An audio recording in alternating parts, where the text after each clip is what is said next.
What's up, everybody? I'm making another video. This one, I hope is a little bit better than the last ones.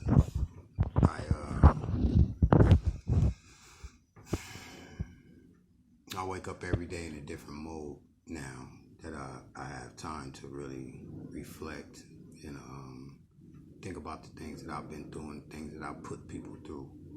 These are the things that we all should reflect, and some of us don't because we don't have the time to, either by having kids, or having a job, having a spouse, having a bill, having a whatever. Right now, I'm in the process of evolution. I'm trying to evolve. I'm trying to forget a lot of things. Well, not necessarily forget about it, but just put it back in the storage. Because it's a lot of things that we think about, and we put ourselves in a position to be less objective about things that other people go through. And we in that mentality now. We like, I don't give a fuck what he going through. I don't give a fuck what she going through. You know what I'm saying? They going through something that is gonna mess up my way of life. But the truth of the matter is that we're all connected. That's why I said there's no such thing as freedom if you're connected. Connecting is being free from the I mean, freedom is being disconnected. And there's no way we can ever be disconnected, because you have to eat, you have to drink, so therefore you're connected to the earth. So there is no freedom, that we know about. I don't know. But that's just my point of view, again, my opinion. I've been through a lot, man. I put people through a lot, and a lot is going on in my 55 years, and it's funny because my journey, I can actually say, another part of my journey, or a distinctive part of my journey, started when I moved out here to Washington, Seattle, and I came out here like a baby, man. I came out here with no pamper, no diaper, I mean, I had a pamper. My sister was my pamper. My sister brought me out here and, encouraged me to kind of move forward and do things that, she saw in me.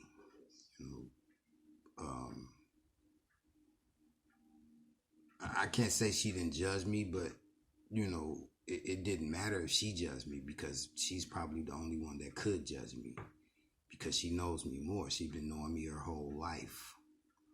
So if anybody can judge me, that could be her. But anyway,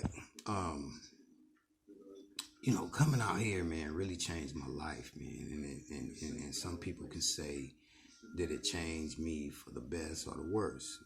Because some people say, since I came out here, I changed.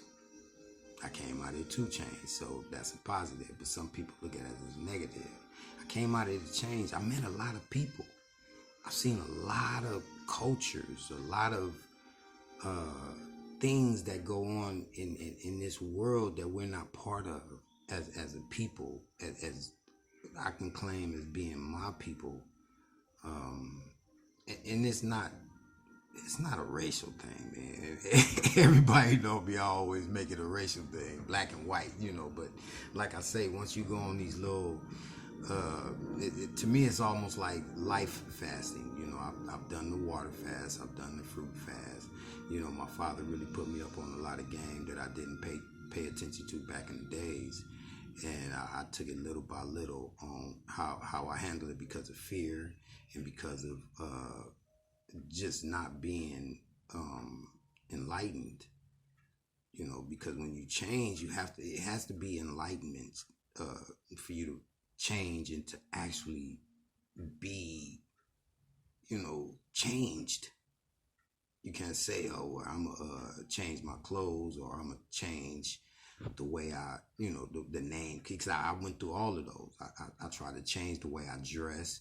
I tried to change the way I spoke to people. I tried to change the way I thought, and it didn't ever matter in any case. It helped a little bit, but it was all that one little bit of a change made the greater change better for me. And this is a selfish thing for me. It's always been selfish. I've always, thought about myself first. Sometimes in the beginning it was bad, but then it became, because once I became what I would consider a leader or a teacher, it made me a better person to think that, well, shit, it ain't about me no more sometimes, and then you put yourself in the shoes of other people, and you try and walk they shit, but then, like I say, you can get caught up in that too, because you can do more for people by not doing nothing materialistic for them, as far as, because people always want something, but I was the type of person that always tried to work for what I was. I was, a mid-level hustler,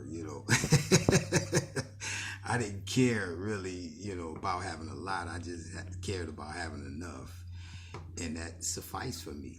And like I said before in previous videos, that, my motivation was always fear. What I got, I needed, I used it. It prepared me for the next level. And I think the thing with us poor people, that we want too much, because we see a people with a lot, then we think that we need a lot, but we don't really need a lot. We only need what we need. And it's hard to come to that conclusion, because then you start thinking about what your kids need and what the future need. And, they put this wealthy shit on you to think that, generational wealth, or, whatever, and we never live up to that shit, and if we do, then, like, if I won $1 million tomorrow, it would change me. Because I'll go from 0 to 1 million in that point of time. But what helped me is the experience, that I can say for myself that I've made millions of dollars. And not just that, because if I made millions of dollars, obviously that I spent millions of dollars, but that doesn't matter to most people or whatever. And it's just now really starting to matter to me, to where I can see, like, shit, I made millions of dollars. I'm really actually a millionaire, and check this out though. I fed millions of people. I've met thousands of people, and this is what really matters. It doesn't even have a dollar value in that, because I'm right here right now. So it didn't create wealth, but it created health. Because if you look at me back in 20, 30 years ago, you'll see the difference. But that's just the body. The mental is just now coming. The mental is just now coming to where I mentally think of stuff right now that, like, years and decades ago, that I wouldn't. I've came across a lot of people now, and I'm not going to drop no names or nothing like that, but where I come from, I was, I don't know what other people would call me, but in my mind, or what I tried to portray, was just a simple motherfucker. And everybody know, coming from the hood, a simple motherfucker don't get that much respect. But after time, I think, because people don't give respect away, it's earned. You don't give it away. And even if a person shake your hand and stab you in the back, he has some respect for you because he did it like that, or she did it like that, or whatever. I'm not gonna put a label on it, but these are what we go through. So just think about, what you did sometime. think about it. Not too long though, and then move on to the next one. And I've done that, but then I got comfortable. Let me tell you about my work experience, and this is what influenced me more in my latter part. The first part of my life was the streets. I grew up in Compton. I was born and basically raised in Compton, but South Central LA is where, or what I really proclaim, different parts. And I was one of them types, like I said, because fear ruled me. So when fear rules you, it makes your mind think a little bit more. Fight or flight, what I'm saying, is one way to look at it, but that's only two options. We never think about thinking, in situations. Some of us, we think too much now, and that's my problem. A lot of times I think too much. But it's about how you handle it and how you manifest your thoughts. And since I was a little kid, I've always been sort of kind of responsible.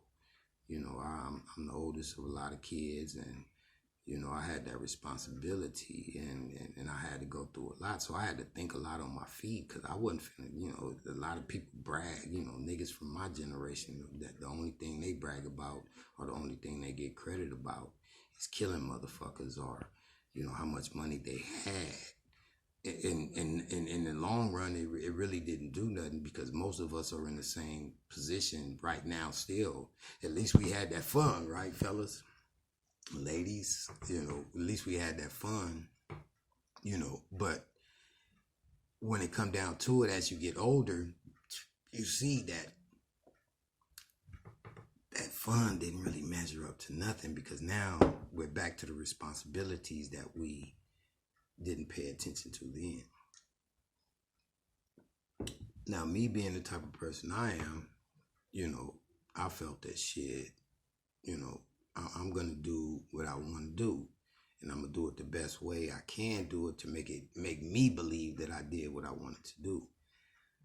So coming out here working and dealing with a lot of people that come from different cultures, different countries, different lifestyles,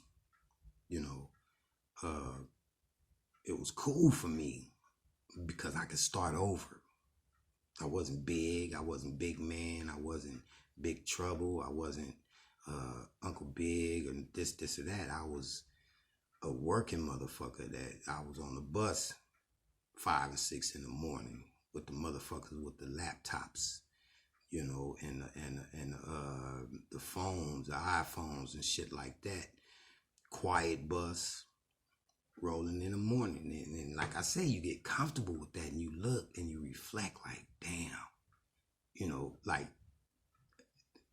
I never seen this in Cali, because I wasn't in that position. Not saying that that wasn't the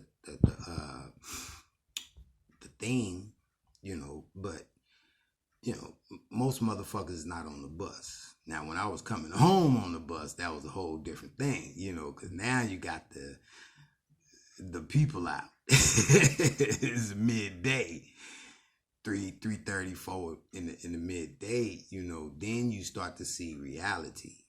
The people that's really out there, the people that really, and like I say, the people that I went to work at that, I didn't work with them people, but I'm saying I went to work that time of the morning. So you seen the people that actually ran things, because these were the people that was on them laptops and the computers. I worked at Microsoft at this time, so these people were on a whole different level. Now, I never experienced that coming from Compton, South Central, or that area, or just California, period. I don't know a lot about California. I just know about Compton, Watts, South Central, Inglewood, the surrounding. I don't want to be disrespectful, but it's a melting pot of. It's not even gumbo no more. Have you ever tried to cook gumbo for 3 or 4 days straight? That's what that turns into, because everybody wants to be individual, everybody wants to be cultural. Everybody wants to be this. Everybody want to proclaim their place in life and work for wealth. But there's not too much health. And I've seen it, and I'm not proclaiming I'm healthy or nothing like that. I'm very disturbed mentally, physically, and and now spiritually, because my spirit always was high. I always had a high spirit, always, my whole fucking life. That's why I never, like I say, it is, spirit is very important, people. And we're losing it. We're losing it to the internet. Now, they having it to where, you can go to virtual reality and, lose your place. And that, for some people, that's good. A lot of people not gonna die, and that can always be good. That a lot of people won't die. Now a lot of people gonna get fat. A lot, because you can't eat in virtual reality. You can't, and maybe that's the purpose of it or whatever. But just think about it. Think about the times that we're going through right now. So your spirit is not needed anymore. Your soul. Remember, soul food, and that soul food is what killed us. So there's, I guess, soul and spirit. I don't know if it's the same or whatever, but they killed our soul. And the thing is, people look at soul as dancing and, clapping your fingers and stamping your feet. That's and ham hocks and chicken wings and shit like that. If that's what the soul is, it's good that we lost that, and it's coming, because a lot of this soul food is really, the soul food is the shit that they threw away. Just put it like that. Our soul food is the shit that they threw away. So let's throw away our soul now. Let's work on our spirit. I don't want to get too deep into that, but that's what I feel. That's why I say that I'm losing my spirit now. So now that's what I'm feeling. I tell people I'm not religious. I'm not black. I'm not this. I'm spiritual. Or I hope I'm spiritual. That's what I believe. But does it matter? I sit in my house mostly all day, and I sit up and I look at people, pay attention to the internet. Again, that's how I know that it's going to be fatal. It's going to be fatal, because a lot of us depend on it so much that we don't, it's the pacifier. Because these same people that's saying that the internet is killing us is the same people that's getting all that money and not doing nothing with it to lift spirits. I don't want to hear about no backpacks and tennis shoes and fucking turkeys. Shit that they make too much shit of, And it's funny because, like, the people that give away these tennis shoes are not giving away the tennis shoes that people want. They should be giving away the tennis shoes that people need. They shouldn't be giving homeless people turkeys, because that's not healthy.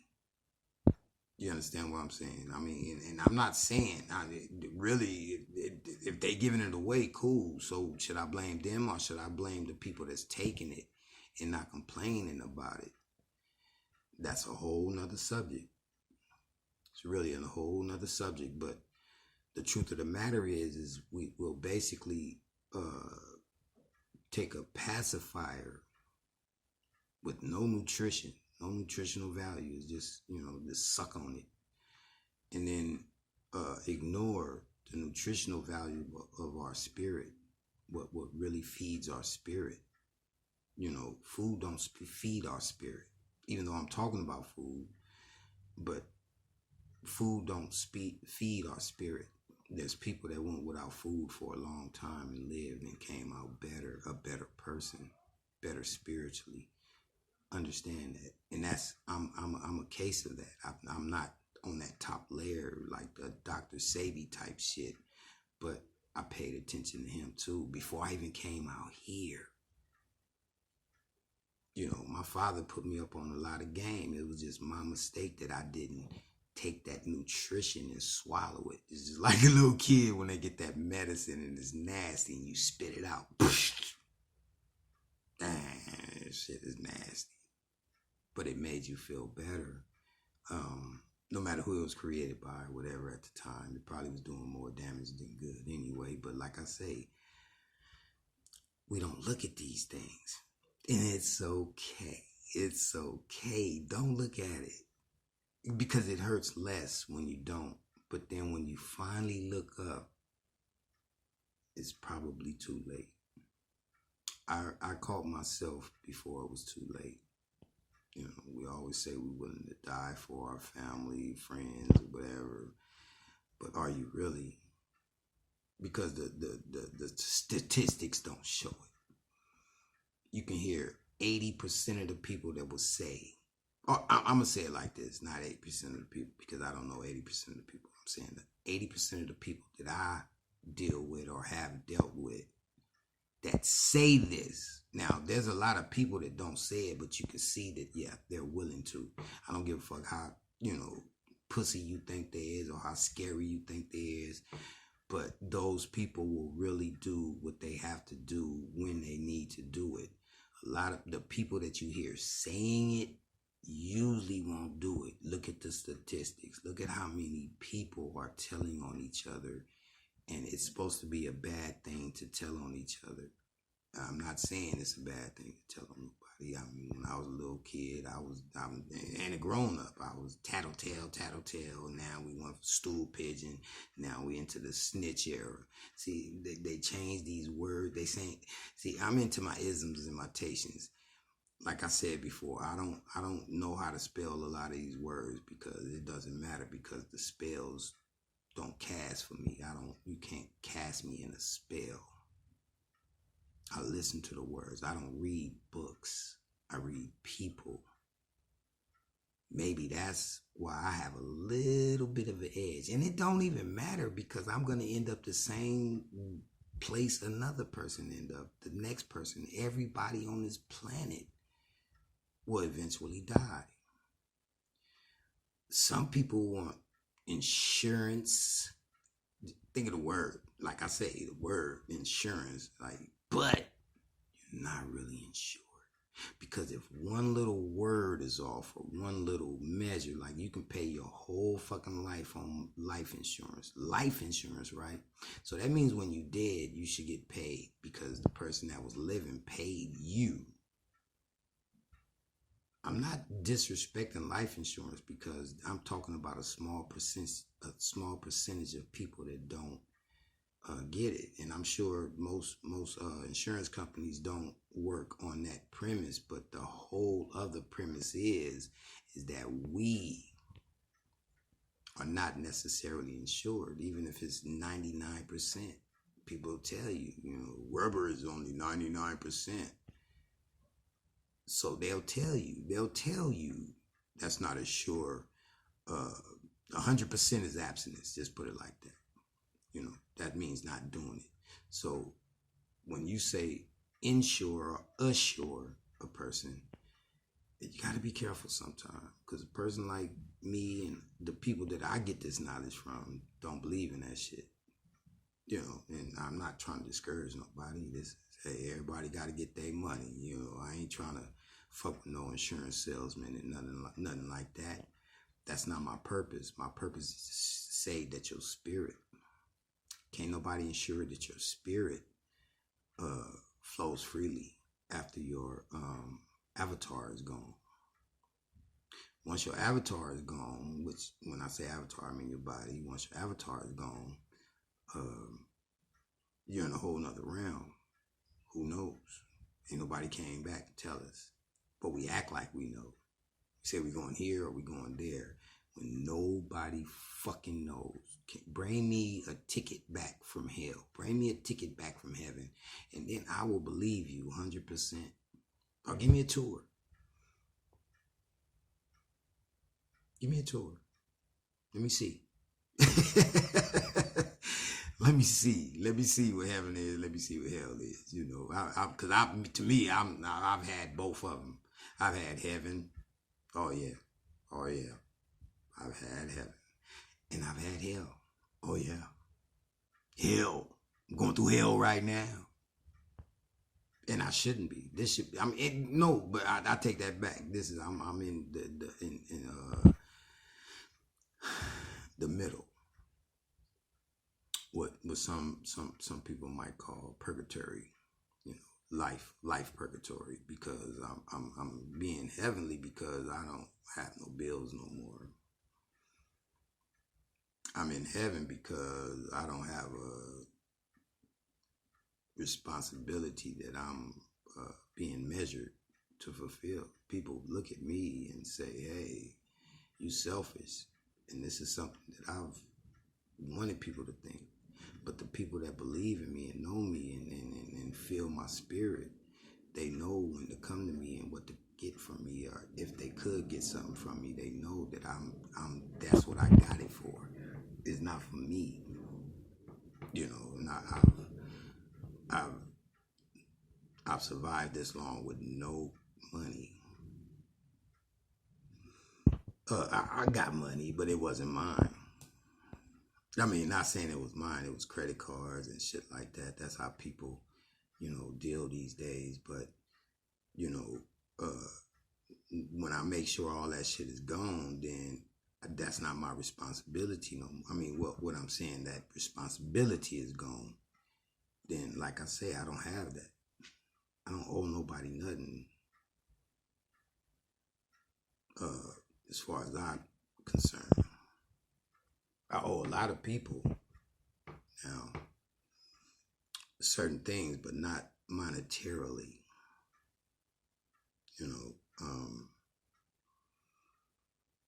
I try to live my life like that. That's why I stayed a hustler and stayed to myself and stayed selfish, because at the times that I was, and I never wanted to be rich or nothing like that. I just wanted to get high. I wanted to chill. I wanted to be happy. And everybody know me. That's what I stayed. That's what I was.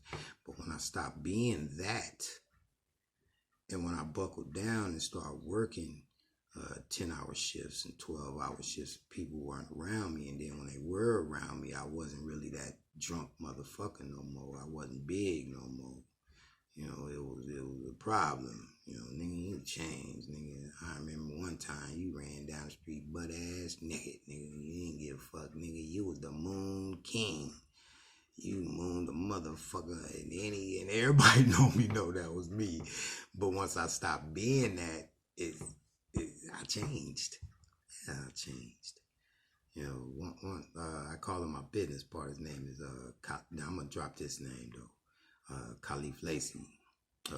This was my business partner. He's the first person that I can actually say, the first person that's not connected me in any kind of family way. From the first time I met him, he changed my fucking life. My father gave me information, but he reinforced it and contributed to me changing, as far as physically and spiritually, to where people can see it but not recognize it. Because you don't know what it is. You can see a person changing and still be the same as far as what they represent. I was the same as far as I represented as far as family, but then I changed on how I dealt with my family. And that's when shit went wrong. Because everybody that will tell you, oh, he think he better than everybody because he had a job. I was better than I was. I was better than I was with and without a job. I just was better because I had responsibilities to take care of when I had a job. When I got a job, because I was a father at the time that I got a job. I was a father when I was out there in the street hustling, but I knew, and the promise that I made to myself is that was going to change me. Wow, it's hard to really just, a lot of shit that I wanted to get off. It's kind of because I think I probably got off the subject, but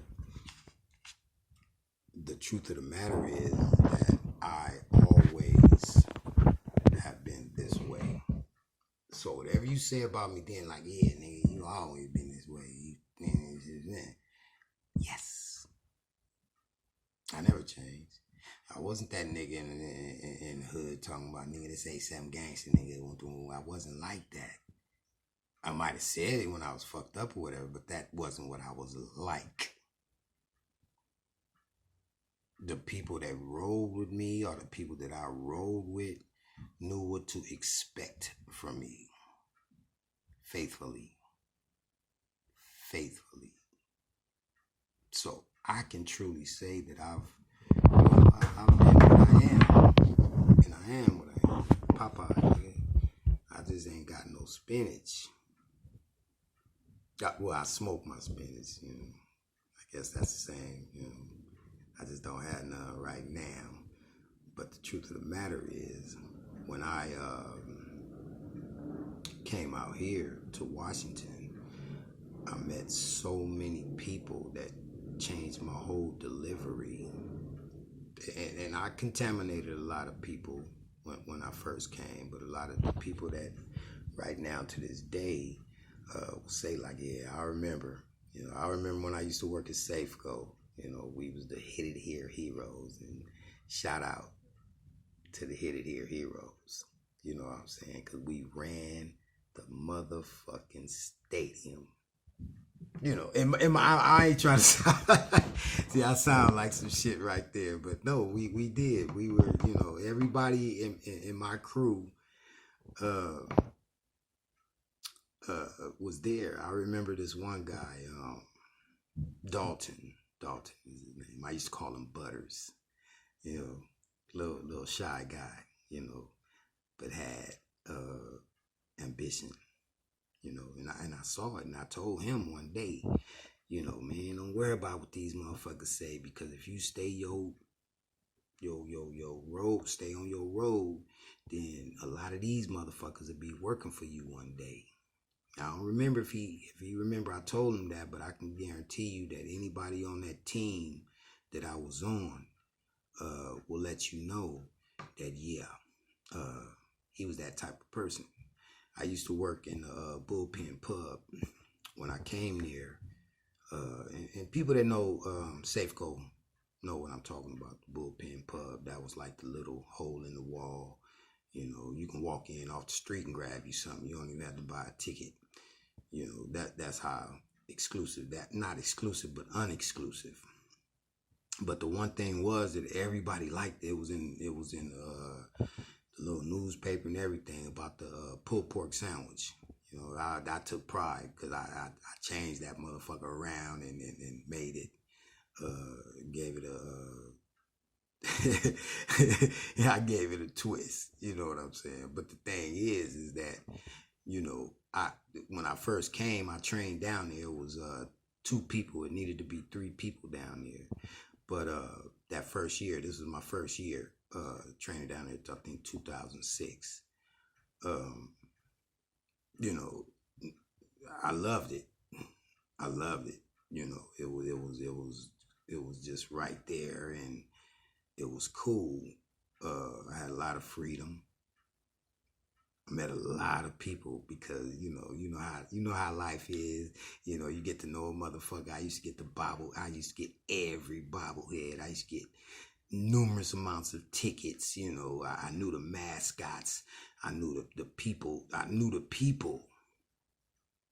And they showed me love, and I had to return that tenfold. Not with material shit, but just showing love. You know, I ended up, dating one of the people that I worked for, her daughter, and she validated for me. You know, she had a fine daughter, you know, and a good family, you know. But the thing was, that she felt good enough to say, hey, you better get that one. You know, I wasn't that good as she thought I was, but I was good enough. You know, and I never disrespected her or her family, you know, and I hope that, you know, they know how much I appreciated them, because I don't get off that trip to where I influence people. The only way I influenced anybody is because they influenced me first. You know, it's tag team with me on that. You know, you inspire me. I got to inspire you. I got to step my game up and be better. And it was easier for me because I didn't have to be fake. You know, when you tell a motherfucker like, nah, man, I'm too scared to do that, then I think that's what gets you respect. Not the fact that you sit up and, yeah, nigga, I'm from the hood and I do this. See, they wait for you to, you know, to get disrespected. But I had a lot of people that kind of protected me. Not because I was scary, it's because they felt spiritually embraced. Because I felt spiritually embraced. That's the way life is. You know, that's the connection. That's why I say it's no such thing as freedom. We always look for freedom when we should be looking for unity. See, unity is way better than freedom. Way better. Of course, we don't have unity. We have a song called Unity, but we don't actually, you know, have the actual actions of a secure culture or whatever. See, you know, it hurts me to say stuff like that, but I'm saying, first of all, poor people. I want to say race, but I don't like saying race because race is something that you do and not something that you are. I've said it before and I'm going to say it every time I talk about it. But it's not until I dropped out of the race, until I start winning spiritually, you know, when I dropped out the race, when I dropped out the culture, because I don't need to be cultivated no more. My spirit is already where it needs to be. The only thing that fucked me off is, like I say, when they start fucking with my spirit. That's why I quit my job, because it was a spiritual move. I didn't want it. I was making good money, and people love me. I think, I hope. I don't hope. I'm sorry. I don't hope, you know, because that's asking for something. But no, I mean, I acted accordingly. If you didn't like me, you liked me. You didn't like me because you genuinely didn't like me, or you didn't know me. You know, and it can go both ways. But if you like me for what I was, and not what I could have been, or not what I was to you, but what you saw. There's a lot of people that seen that was in the background and like, I don't fuck niggers or whatever, you know, black people. But then after years went on, I've been at fucking, I worked at Safeco 6 years. I established a lot of love there. You know, I was part of a loving circle of employees. You know, I want to say slaves, but, you know, we were some happy slaves because we made it that way that our spirit wasn't too much fucked up. And a lot of people, like I said, a lot of people that I worked with, you know, I never filled out an application. Never filled out an application since I've been out here. I went on interviews. And they say, oh, shit, okay, you part of this? Or you know such and such? Okay, what we're going to do is let me call this guy and talk to him, and I'll get back to you. And they give me the story, you know, like, because I was a big, bald-headed black nigga. And at that time, I had the mustache and the beard. I mean, my beard was longer, you know, and I looked intimidating, and I do believe that. But I wasn't finna change. That's just where I was. I'm not gonna change my appearance. I'll bring out my spirit, and I'll kill your prejudice. That's what my spirit does. My spirit is a prejudice killer. Because everybody I met, no matter if they were intimidated or not, once they met me and once we became associates, employees, or co-workers, or whatever, then it was cool. And I got more of the positive than the negative. So I feel, hey, I did a good thing. You know, I hope. You know, I think that, and the same for vice versa. I'm gonna drop another name, my nigga Bear. Hit it here, hero. I can't help but laugh when I hear this nigga because I know, oh, Barry. But this nigga, I swear to God, was happy 24/7. And the only time I ever seen that nigga unhappy is because somebody was fucking with him. And when he blew up, he blew up. Other people probably had other perceptions of him or prejudices or even experiences with him that were not positive. But every day I came to work, my man was right there spiritually, bam. And we didn't even work with each other at first, you know what I'm saying? He was up there, he was around here, he was over here. But once he came to the hit it here, the only thing that what it was is he had got into some shit one year, and somebody had a restraining order against him, so they was trying to fire him and get rid of him. So I gave up my restaurant because I used to work at the hit it here. I mean, at the Bullpen Pub, as I said, and I was in there by myself, but I was also the main lead in both of those restaurants. So I would have to walk halfway through the stadium to get, if something happened, boom, here you go. And it was vice versa, because if I was down there and I got smashed, there was a lot of those, but by the time they got down, that's how long it took. By the time they got down to me, hey, send somebody, 911, pimp down. By the time they get down to me, I didn't already cook, you know, we was cool, and it was like, okay, bro, go ahead, handle it up, you know, let me go smoke a cigarette, you know what I'm saying, and boom. But it was just so much love, and that's how I earned that respect, because whoever they sent down there was loving it. But anyway, my nigga Bear got in trouble, and they was about to fire my nigga. So like I say, I've never filled out an application. I've always fuck with the general managers, the head chefs, you know, the people that counted. That's the people that I dealt with, you know. That's what got me fired too. If you want to really know, yeah, because you know, I went through like 4 chefs, you know, but the ones that were valid, they put me in a position that they felt that I can lead or go through, and a lot of them, even the chef at well, when I started at Microsoft, he was a sous chef, very due diligent. He worked for everything he got. He wasn't one of those type, because I don't like chefs. I don't even like being called the chef. I'm a cook.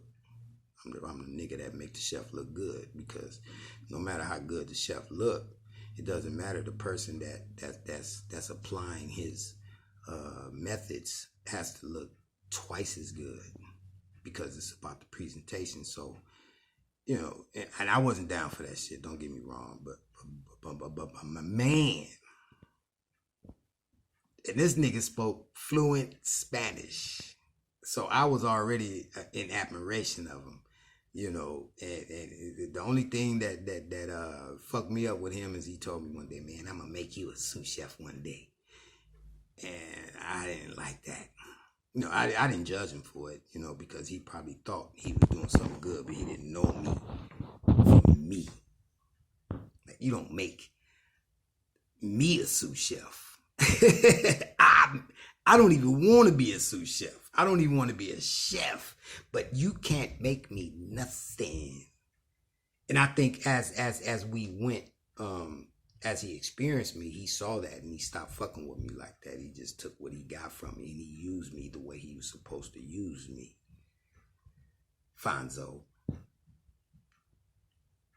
Alfonso Mills, that's his name. Best motherfucker I ever met in the kitchen, you know, as far as in a teacher role. You know, he's younger than me, way, little youngster, you know, but he's a good person, not just a good chef. You know, I don't eat the shit that he cooked, but millionaires do, and I guess that's why, because I'm not a millionaire. You know, he can cook for millionaires. Just put it like that. He can write his own, because that's what he did. That was his goal, but he didn't understand that that wasn't my goal, and I don't let nobody make me nothing. But I didn't judge him for that, and they didn't take nothing away, and I respected him for what he did, not what he said. Finds out the Fonz. Hey, that's my man. I got some stories, you know, with my man. You know, I think he probably didn't understand why I never like really chilled with him, but we vibed. I wasn't a chill guy. I was a vibe. You know, I went by his spirit. I grabbed hold to his spirit, and you know, I think I did pretty good. That was the first job that I walked out on, and I hope that he accepted my apology at the time. But as you can see, Fonz, you know, I did good for myself. You know, I stayed in my lane. You know, I didn't try and go nowhere else. I never wanted to be a chef, you know, but shout out to the Fonz, you know, just people, you know, I met so many people that inspired me, man. And it made me step my game up to be inspirational, on a whole nother level. Cause I could have stayed in the hood and been, you know, just one of them niggas that just told niggas what to do, or told niggas what I have done, or, you know, and not saying that that's bad, but that's not what I wanted. Again, that's not what I wanted. The little acclaim that I got in the hood, because it wasn't, you know, I wasn't that guy, but I was that guy. Like, who was that? I don't know. Shit, the nigga be everywhere though, but I don't know his name. That's what I always wanted to be. That's what I am. You know, but if you know me, you know me. I deal with people. And I don't know, like I said, man, out here, it kind of, that's what kind of fucked me up though. You know, when you move from one, when you're a caterpillar and then you become a butterfly, your whole demeanor, the food you eat, the way you eat, everything is the same. Different, I mean. And that's what it was with me. Everything was different. It was different. Some people would accept it, and some people, I mean, people that didn't even like me in the hood was like, oh, good job, big. You know, congratulations, you know, and they looked up to me for that little thing, though. They forgot about my past for a minute. And my past didn't matter because I never did nothing to nobody in my hood. They can never, nobody, and I challenge anybody really to proclaim that. You know, I know they can't, bro, but then they can't say I did nothing good for them either. So, I mean, that's how sure I am, you know, but I was there. I've seen a lot of things. I was part of some of them, but not in the context to where it put me in that gangster category. I've never proclaimed that. I've gotten beaten up a lot of times because I didn't proclaim the gangster facade. Because to me, a lot of people, that was just a facade for them. You know, at the time, it was survival. I have to be this right now, you know, because this is what I need to do. You know, I didn't have no skills. I didn't know what the fuck I wanted to be. I've had times where I just wanted to be the mob boss. I just wanted to be the boss because they seemed like the safest person. Because I wasn't gonna be the shooter because I didn't want to kill niggas. That wasn't my thing. I'd rather educate a nigga than to kill him. I'd educate a nigga and maybe they'll kill for me. You know, my perspective back then. I ain't no Scarface fan and nothing like that. You don't ever hear no Scarface references from me or no gangster shit from me. But I respect gangster because that's who I grew up around. And I'm talking about, you know, for me. Not just my neighborhood, because the niggas the reputable gangsters that I knew, they had a lot of other friends, and I was there. I was that nigga right there for whatever reason. I was right there, bro. You know, I didn't plan it like that a lot of times. You know, I roll with the niggas that roll with the niggas. So sometimes I just happen to be with the nigga that rolled with the niggas that was rolling. That's my explanation. That's my explanation. That's the only way I can explain it. You know, but like I say, but every now and then, like I say, when some shit jumped off, if I was there, I was down. I did what I had to do. I didn't go looking for it. I wasn't proclaiming that. I was a professor. So what I said, I had to profess. I had to be that way. Niggas used to call me Montel Big. You know, not Maury. Maury wasn't out then, but Montel. Just think how long that go. Montel. You know what I'm saying? Always got some, you always logical about some shit. And people hated me for that, though. This is the funny thing. People hated me for that. But some people wanted me to shit, like take over and do some shit, you know. Nigga, you do this, nigga, we can, nah, go somewhere else. You know, I was the one that went to other hoods. You know, I just need a little bit of money, nigga. Back then, that's when the Chronic was rolling. I was with Above the Law before they even became Above the Law. You know what I'm saying? Hold up. I was with them. You know, they weren't even above the law then. You know,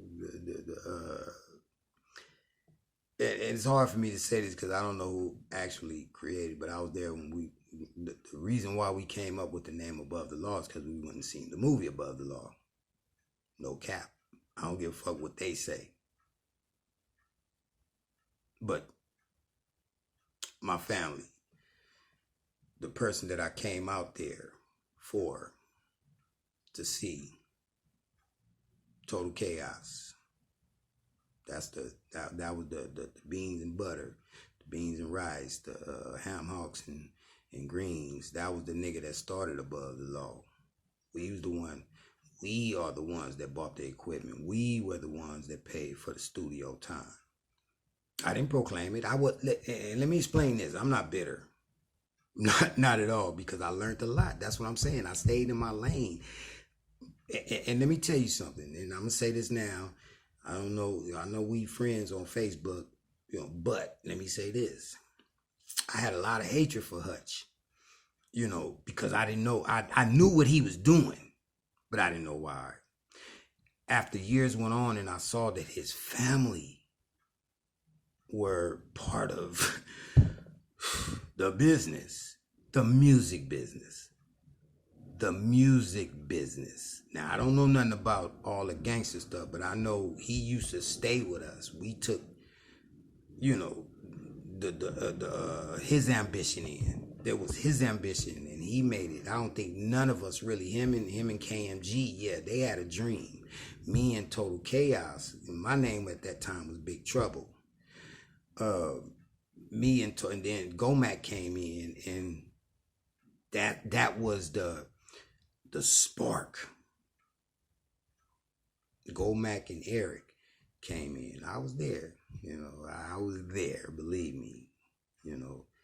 Once they came in, they didn't need me and Ant to be this. But like I say, that wasn't my motivation. I was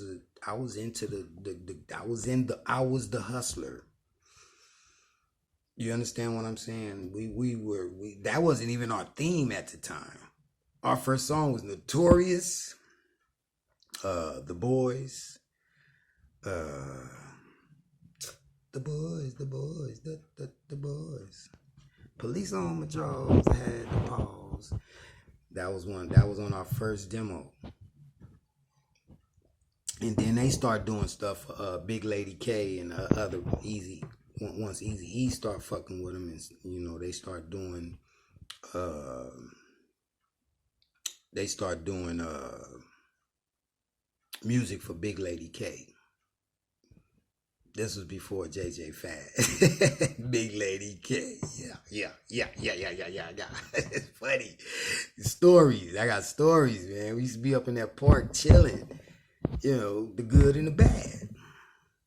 But the theme of the group was not gangster. It wasn't hustler. It was just rappers. So once they got with the real gangsters, and I'm not calling myself a real gangster or nothing. I told you I never meant, I never lived. I was going through the stages of that. But when they hooked up with Gomac and Laidlaw, those were the that was the lubrication behind the scenes. And like I said, I never knew that the history of Hutch. But my thing was, I was like, man, fuck this nigga, because I know as soon as this nigga, you know, y'all get famous or we wasn't even thinking about, we was saying shit like being famous, but I never thought that it would happen like that. But even though it did, I wasn't finna be on nobody nutsack and be mad or angry, because my life went on. You know, and I think I prospered, you know, and the premonition that I gave back then is the reality right now. Hutch is the last man standing, but that was his prophecy. I just seen it. He wasn't gonna stop, whether it was with Above the Law, because I remember he used to fuck with this other nigga before. I didn't remember what Hutch's name was before, but I'm not gonna make this about Hutch. That's my nigga though. Because one thing I can say about the nigga, I never seen him back down. He got a strong spirit. He worked for everything he got. I mean, I don't know what he got, so I can't say that. You know, he might got problems right now. He didn't work for no problems, but he worked. He was the machine. And then once he got the backing, because me, like I say, the rest, me and Ant, which was the money behind the thing at that time, you know, because we stayed in the spot. We was the ones that was taking them chances. My nigga was, you know, it's just like if you have a homie, you know, that play basketball real good. You don't put him in those circumstances. And Hutch was that nigga. You know, okay, this nigga, let this nigga do what he do. I remember when they had the signing thing, and I came in like I was supposed to be right. I jumped right back, because I went back to LA because of some legal problems. You know what I'm saying? I was on the run for a minute.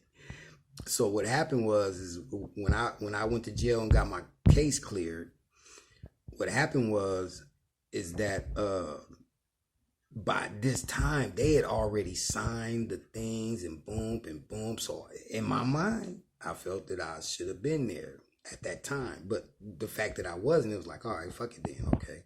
Y'all go ahead, because I got this going on right now. So, you know, like I say, it was never my dream, so it's no way I could be mad about it. Like he stole my purpose, he stole my dream. No, this guy did what he was supposed to do, or what he was meant to do. Just like I'm doing what I'm meant to do. I don't know what my cousin is doing right now, Total Chaos, and rest in peace to KMG. You know what I'm saying? Big Kev, you know, that was my weed buddy, you know, at the time, you know, we were definitely unstoppable and unbreakable. We were the hood niggas. Well, not the hood niggas, but the hood rap niggas. And I never experienced that shit. And I came up at this time, South Central Quartel, which was from my hood, was blowing up. South Central Quartel. Now, that's what I'm telling you. You know, one of my homies was in that. A couple of my homies was in that. You know, so I grew up around it. It just wasn't my inspiration. You know, it's hard to describe what you are before you know what you're supposed to be. I didn't know what the fuck I was then. I didn't have no direction. I was just trying to hustle. I was in the streets. I used to stand outside with no shoes, no shirt on, with a mouth full of fucking drugs. And that's what I used to do at one time. And when it got too hot there, guess what I did? Same thing I did when I was in Pomona. I had a good run in Pomona. I had a good run in Pomona. You know what I'm saying? But after little shit happened, then I left and I became that nigga. I changed my whole demeanor. Niggas used to see me, but guess what? I used to have this little ponytail on top of my head. Right? And people used to call me like Babu. But that took away the intimidation because like I said, I've been scary my whole life. I run by fear. I run off fear. I run to fear. I run because of fear. So, and I'm here because of fear. So I don't have no problem. I'm not saying I'm scary all the time. I'm just saying I use the fear when it's, when it's needed. But, I would stand outside. Police would go right past me. Look at this fat motherfucker. Titties and shit. No shoes on. Ain't no way in the world. Like I was the in between. You got the crackhead. You got this nigga and you got the drug dealer. I stayed in my lane. I ain't got no felony. I ain't never been in jail for no drugs. I ain't never had to tell nobody to brag about that, because I didn't know nobody else's business. I stayed to my motherfucking self. The thing is that when it got hot, like I say, I would leave. Moved to another city, burnt that out. Moved to another city, burned that out. But I would always come back to 87th Street. And the people, like I say, the people that I kicked it with were reputable. So I didn't have to worry about too much. I worried, but I didn't have to worry about too much, because I was still in the streets. I was present. I've been shot. A few times, a couple of times. First time I ever got shot, I was 5 years old. So, I've been there. This is not me bragging. This is just a conversation of my life. That's what this is. This video is made for y'all. I'm reintroducing myself. There's people that know what I'm talking about. There's some people that don't know what I'm talking about. But to everybody, I'm not bragging about nothing. I'm just putting information out there about me. The names that I dropped are the names of people that are out there already, and I'm pretty sure they don't care about me talking about them. I ain't did nothing for a motherfucker to say, oh, that nigga talking about you. What'd he say? Third. I don't say nothing. Now, don't get me wrong. It was times where I had negative shit to say, like I say. But those were my younger days. When your mind becomes free, man, that's the worst thing for a lot of people, man, because they don't know how to handle it. They don't know how to take it in. And I've had a couple of months for me to have to settle down for me to make this. I could have made an angry video. Fuck all these motherfuckers. Y'all ain't shit. But I've been looking at this internet shit and I've been watching how people react to a lot of shit, man, and that humbled me.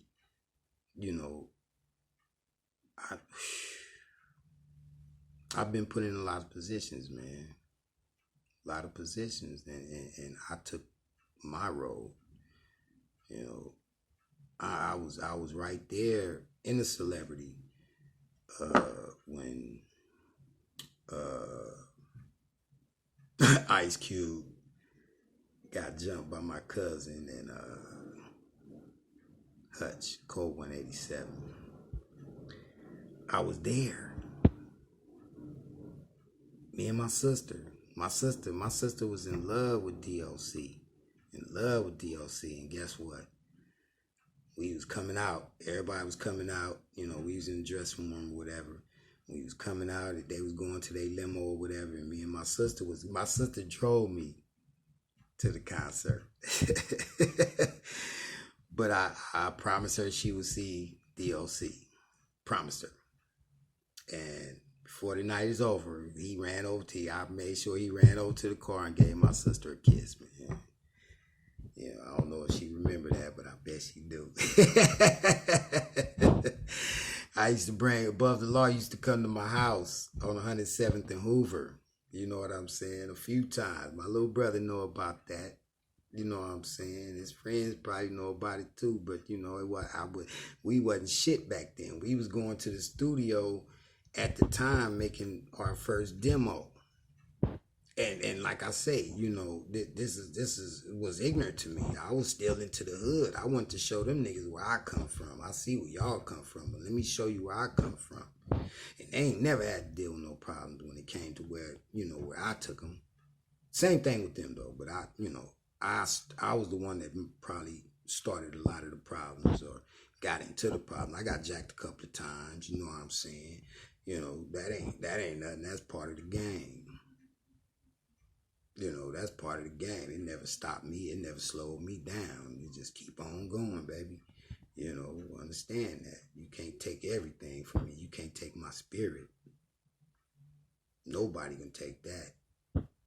Well, at that time, but my spirit is very, very compromised right now because of the situation that we're going through. You know, that's the reason why I want to get this stuff out right now. I ain't trying to bash nobody. I ain't trying to fuck with nobody. I ain't trying to ask for no acclaim from nobody. I'm just trying to let motherfuckers. And I don't challenge you, but I would love for you to come and say, "Hey, nigga, you lying."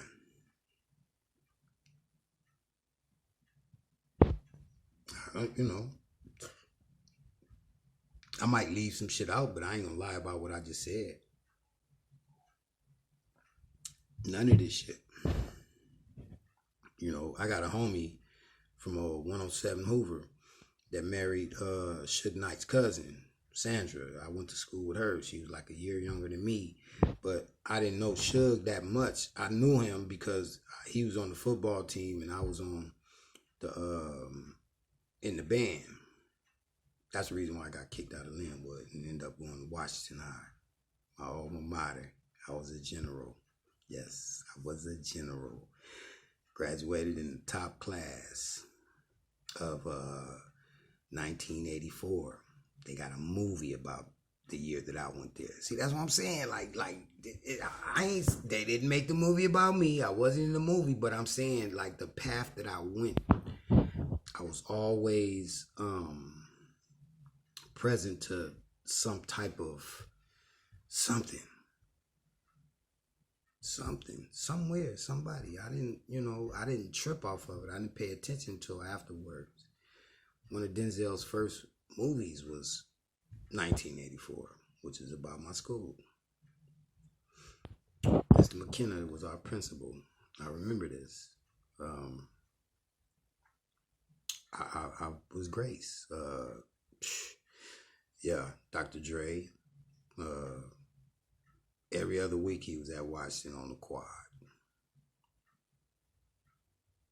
Linwood, same thing. Music on the quad day was always usually Uncle Jam's Army. This is the era I grew up in. This is a lot of this shit right here. A lot of people is just hearing this for the first time, but the people that I was around and know me know that that's what I was in. And I used to catch the bus from 106 and Hoover all the way to Linwood High for a whole year and had perfect attendance. You know why? Because I had a mother and a father in the house and a family that we used to eat dinner at the table together. You know, and the only thing that I regret about that is because I was the person that contaminated that house at that time. But being that was a strong family setting, good enough, I hope it was good enough that it didn't affect that bad, because everybody in that family right now is on a path of greatness because of my father and their mother, which is my spiritual mother. I've never met a woman as great as Francis Muhammad. Never. That's why I don't have a girl. Now, and I don't take this the wrong way, but that's because nobody lives up to her morals or her standards. She held my father down when he was in the pen, came out, raised his kids. Then when he came out, they did their thing, and till death did them part. That's something a lot of people can't say, but I can say it. A lot of people can't say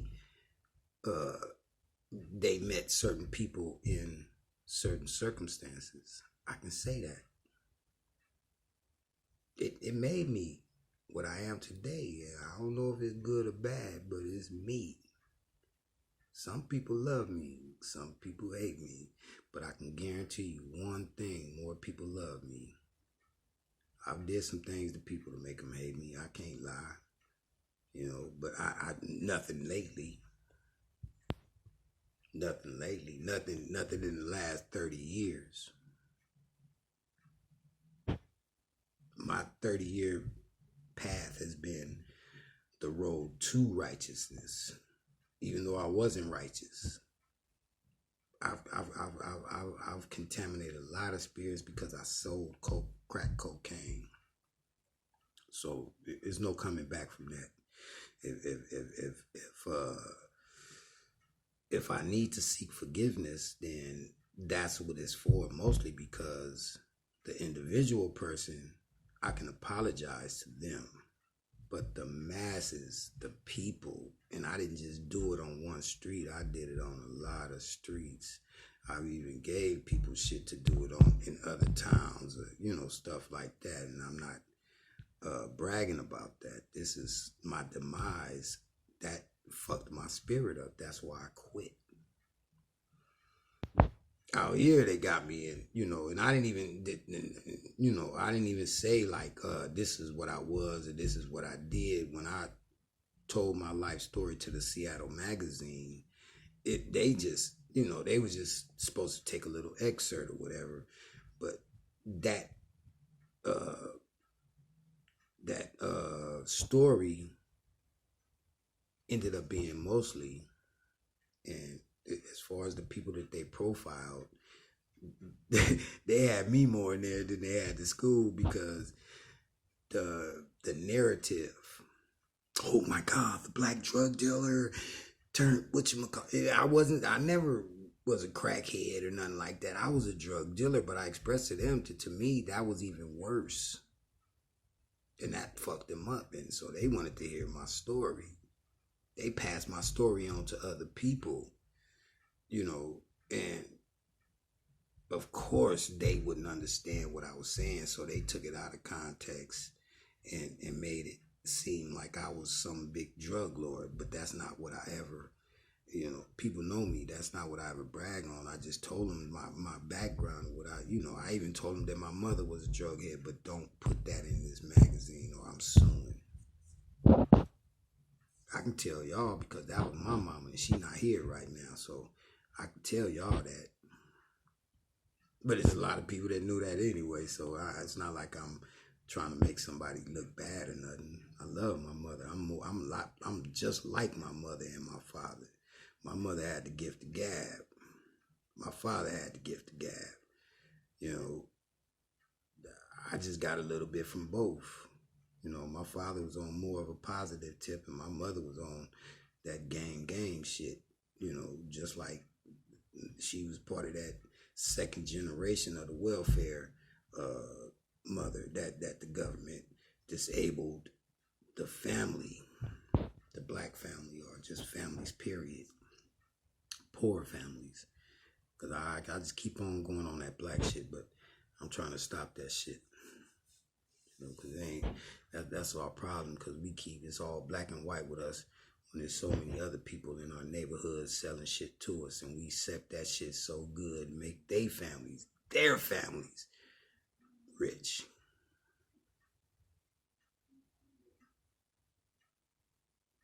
Not even rich, wealthy. I'll take that back. And we would actually try and blame the white people for our downfall. I've never went for that. I know how the system is, but I've been that type of person. Say, let's change the system. Let's change our system. We don't have to change their system. Fuck they, just let it go.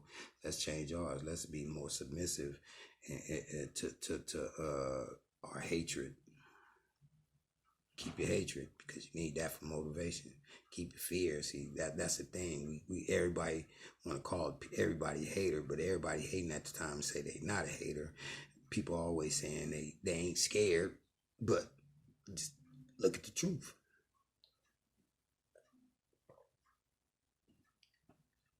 Look at the truth. It can't be denied. I'm not saying nothing bad. I'm not blaming nobody for nothing. I'm just speaking obvious. But like I say, you know, that's something. I'm probably gonna go live or something tonight, so look out for me.